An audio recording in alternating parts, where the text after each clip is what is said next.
Yesterday's remarks by Governor of Nyeri County, Dr. Kahiga, at a funeral in Nyeri constituency in his county, appearing to celebrate the death of our party leader, the late Right Honorable Raila Odinga, are not only nefarious, but unbelievable and utterly despicable from a man calling himself a leader. The late Raila Odinga put his life in the line to fight for the freedoms that Kenyans enjoy today, spending nights in detention, to be among the gallant sons and daughters of the soil who championed the second liberation of our country and the selfless sacrifice for our nation is a clear indicator that he had the country's interests at heart.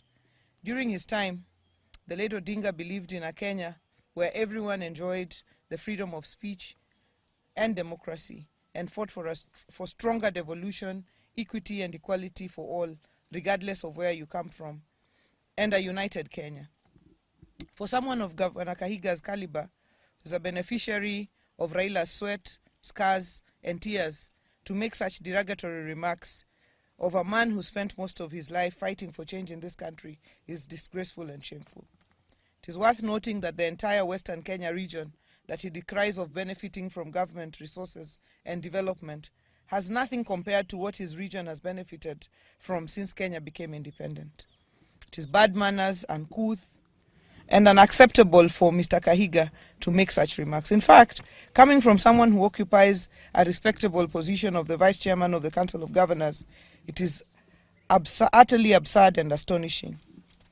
We therefore demand that he immediately resigns from this position with immediate effect, and the COG cannot have a loose mouth, reckless, primitive and irresponsible person holding such a position.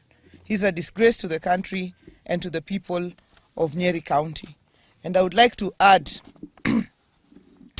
that the very position that Kahiga holds as governor of Nyeri is a creation of the fight of Raila Odinga. And we know that there is politicians like Kahiga who in the life of Raila Odinga have used him as a bogeyman to scale their own political heights there. But it is shocking that they continue to make Raila a bogeyman in his death. And what I know is that Kahiga does not speak for himself. Kahiga is the spokesperson of Rigathi Gachagua. Rigathi Gachagua mocked Raila's illness and asked whether he was a virus and whether Kalonzo was a bacteria. To date, Rigathi Gachagua is yet to mourn Raila Odinga. Raila Odinga, who braved political tensions to go and mourn his brother, the late Nderitu Gachagua. And therefore, we note now that anyone who associates with Gachagua and his ilk like Kahiga cannot be our friend. The line is drawn. Yes. Any person who associates with Gachagua, Kahiga, they cannot be our friends. Yes. Whether they are in our party or outside our party.